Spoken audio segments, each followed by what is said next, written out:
Please be seated. यानंतर आदरणीय श्री देवेंद्र फडणवीस मुख्यमंत्री महाराष्ट्र राज्य शहीदांच्या कुटुंबियांची भेट घेणार आहेत.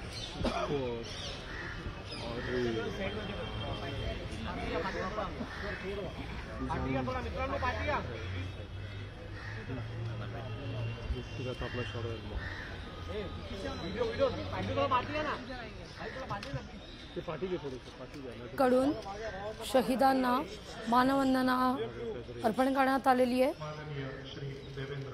आदरांजली वाहण्यात आलेली आहे. यानंतर राज्याचे मुख्यमंत्री देवेंद्र फडणवीस शहीद कुटुंबियांची भेट घेत आहेत. 26/11 या दहशतवादी हल्ल्याला 17 वर्ष पूर्ण झालेले आहेत.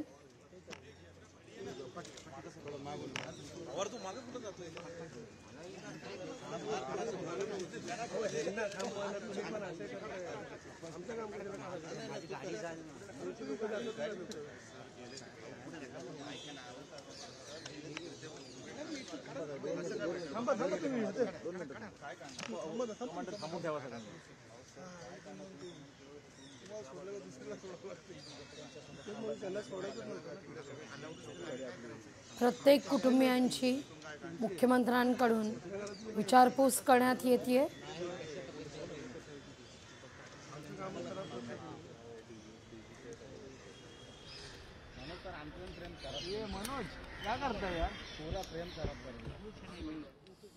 « 26/11 या दहशतवादी हल्ल्याला 17 वर्ष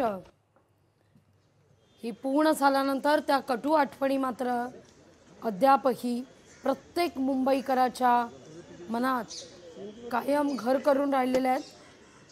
लष्कर-ए-तैयबाच्या त्या दहशतवाद्यांनी मुंबईतल्या अनेक महत्त्वाच्या ठिकाणी, मग ते ताज हॉटेल असू दे, कामा रुग्णालय, लिओपोल्ड कॅफे, या ठिकाणी बेछूट गोळीबार केलेला होता.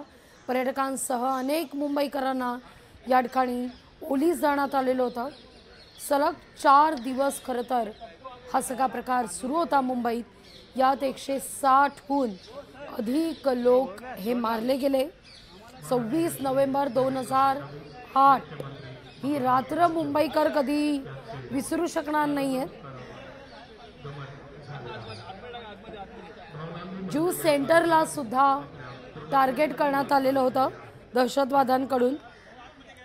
सुरुवातीला खरं तर हा हल्ला इतका मोठा आहे याचा अंदाज लागत नव्हता, पण त्यानंतर मात्र मुंबई अक्षरशः हादरून निघाली.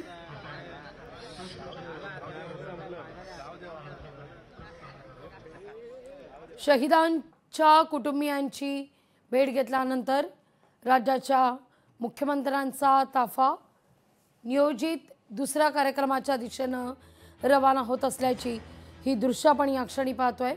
या घडीची महत्त्वाची बातमी समोर येते, पाहूया आपण. 26/11 दहशतवादी हल्ल्याला 17 वर्ष ही पूर्ण झालेली आहेत. मुंबईतील 26/11च्या हल्ल्यातील एक महत्त्वाचं स्थान म्हणजे अर्थातच ताज हॉटेल. या हॉटेलमध्ये 6 तास खरं तर बेछूट गोळीबार करण्यात आला. ग्रेनेड हल्ला सुरू होता.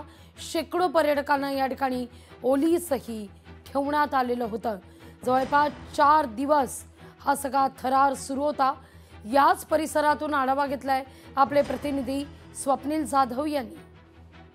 मुंबईतील दहशतवादी हल्ल्याला 17 वर्ष झाले, मात्र या दहशतवादी हल्ल्यातील महत्त्वाचं स्थान असलेलं ते म्हणजे गेटवे ऑफ इंडिया आणि ताजमहाल पॅलेस ओबेरॉय हॉटेल. खरं तर या ठिकाणी सुद्धा दहशतवादी हे घुसले होते आणि त्यांनी बेछूट गोळीबार केला. काही फॉरेनर्स पर्यटक यांना ओलीस ठेवलं होतं. अनेक तास हे ताजमहाल पॅलेस जे होतं ते धुमसत होतं, कारण या ठिकाणी ग्रेनेड हल्ला असेल, गोळीबार असेल, यामुळे आगीची घटना घडली होती, आग लागली होती. खरं तर पोलीस चकमक, या ठिकाणी मेजर आणि NSG कमांडोसुद्धा आले होते आणि त्यांनीसुद्धा या ठिकाणी आपल्या प्राणाची आहुती दिली. मात्र आजही या ताजमहाल पॅलेसच्या भिंतींवरती त्या बेछूट गोळीबारांचे व्रण कुठे ना कुठे दिसत असतात. माझ्या मागे असलेली ही दुसरी जी बिल्डिंग आहे, या बिल्डिंगवरती सुद्धा हँड ग्रेनेड टाकण्यात आले होते आणि गोळीबार आहे तो करण्यात आला होता. मात्र आजही या सर्व जो थरार होता त्याची साक्ष देताना हा ताजमहाल बिल्डिंग जी आहे ती पॅलेस जो आहे तो अद्यापही या ठिकाणी उभा आपल्याला पाहायला मिळतोय आणि एकूणच या घटनांना उजाळा देताना पाहायला मिळतोय। कॅमेरा पर्सन विनोद नाईकसह स्वप्नील जाधव, लोकशाही मराठी, मुंबई। लोकशाही मराठी, ऐका, पहा, जागरूक रहा।